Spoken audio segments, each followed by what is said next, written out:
La Ligue des Champions, toi, j'aimerais avoir ton sentiment sur le tirage au sort du Paris Saint-Germain. Disons que jusqu'à la finale, en tout cas, c'est mon sentiment à toi, je vais te laisser t'exprimer ensuite. Ça ressemble pas à une autoroute 4 voies, mais c'est une bonne grosse nationale quand même. Une autobahn.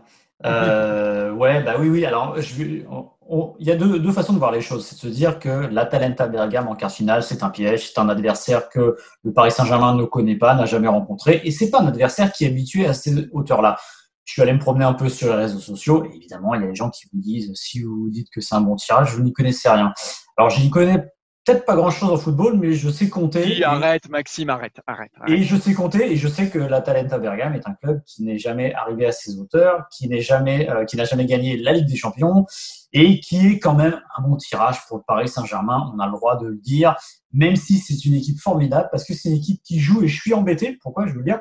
Parce que dans la rédaction, on a nos petites discussions par WhatsApp, etc. Et il y a 4-5 jours, j'ai envoyé à la rédac en disant gardez ce message, l'Atalanta Bergame va gagner la Ligue des Champions. Voilà. Là, je serais bien embêté de le redire parce que, en effet, c'est le Paris Saint-Germain en face. Et en effet, quand vous regardez le duel qui s'avance vers nous, ça reste quand même un excellent tirage pour le PSG parce que, comme tu l'as dit tout à l'heure, derrière ce tirage, il y a quand même le tableau aussi et potentiellement, on est quand même sur une partie de tableau, rendez-vous compte, avec aucune équipe qui n'a jamais gagné la Ligue des Champions et avec une seule qui a fait des finales, c'est l'Atlético, 3 finales en 40 ans.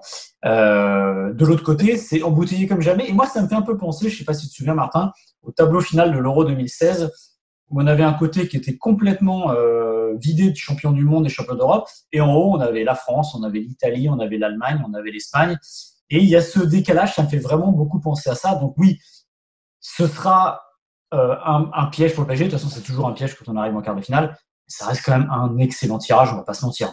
Oui, moi, le côté piège, le côté attention, ok. Mais si Paris a grandi, si Paris a appris de ses erreurs, Paris arrivera en finale de la Ligue des Champions. Euh, Paris doit prouver, ce tirage doit permettre à Paris de prouver qu'il a grandi. Tu l'as dit, Maxime. De l'autre côté, on a potentiellement, enfin pas potentiellement, on a pour le moment Real, Manchester City, Barcelone, Bayern Munich, Chelsea, c'est-à-dire tous les gros clubs qui sont aujourd'hui plus gros que le Paris Saint-Germain, soit en palmarès, soit dans le jeu, soit sur le terrain. Et vous ne pouvez pas prendre une de ces équipes-là qui soit plus faible que l'Atalanta, que l'Atlético ou Si, que si je ne me trompe pas, on a ouais, 25 victoires en Ligue des Champions de notre côté.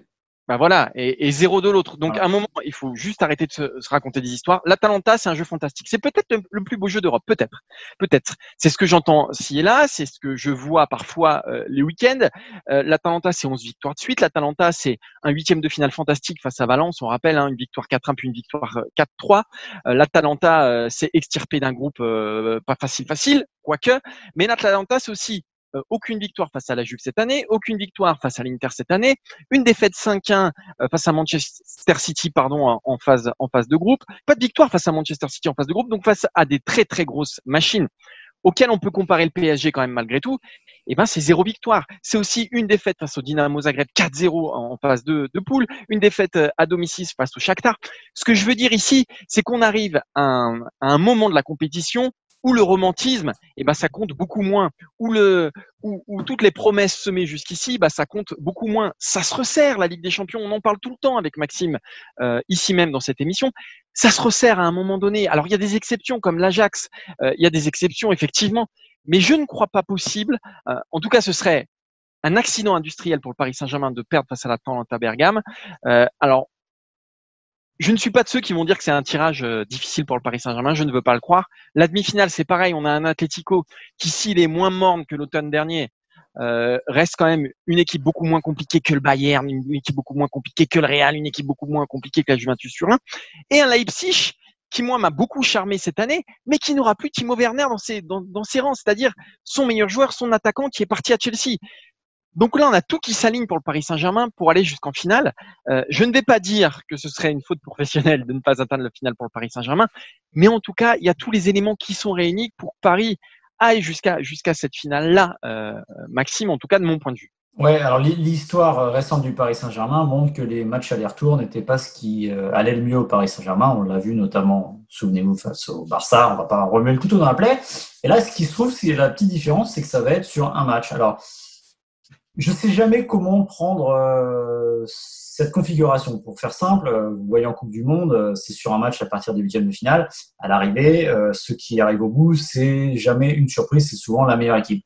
Est-ce que ça peut desservir le PSG en Ligue des Champions de jouer contre l'Atalanta sur un match? Est-ce que justement l'effet comment dire surprise potentielle de l'Atalanta qui peut les surprendre sur un match, mettre de la folie, est-ce que ça peut être dérangeant? Honnêtement, là-dessus, j'ai pas la réponse. Une chose est sûre, vas-y. Moi, je me disais que, effectivement, sur un match, le fait que ce Final 8 se joue sur un match, c'était un avantage pour le Paris Saint-Germain, qui, on le sait, une équipe de coupe, perd très très peu en coupe, donc dans ces formats-là sur 90 minutes. En revanche, quand le rapport de force s'inverse et que le Paris Saint-Germain est censé être au-dessus de son adversaire, eh ben, ça donne plus d'incertitude. Il y a plus d'aléas sur un match que sur deux. Donc, pour moi, ça dessert le Paris Saint-Germain, ce format-là, au final, alors qu'au départ, je pensais que ça l'avantageait. Moi, je pense que ce format-là, de toute manière, je fais toujours le parallèle avec la Coupe du Monde, ça demande d'être très très fort mentalement. C'est-à-dire que tu sais que dès la première minute, tu évolues sur un fil, que c'est sans rattrapage derrière. C'est-à-dire que si tu te plantes, tu te plantes. Donc, c'est de ne pas être écrasé par l'événement. Est-ce que le PSG peut être écrasé par l'événement face à l'Atalanta Bergame? J'ai quand même un petit doute parce qu'encore une fois, je le répète, ce n'est pas un club immense. Et j'ai l'impression que dans le jeu, en plus, ça s'emboîte à peu près avec ce que peut attendre le PSG. C'est-à-dire que l'Atalanta, on le voit donc tous les week-ends, c'est une équipe formidable à avoir joué. C'est peut-être l'équipe la plus excitante, j'allais dire, du vieux continent parce que ça joue, il n'y a pas d'arrière-pensée, c'est du football. Bah, c'est du football rêvé, on va dire, dans l'expression.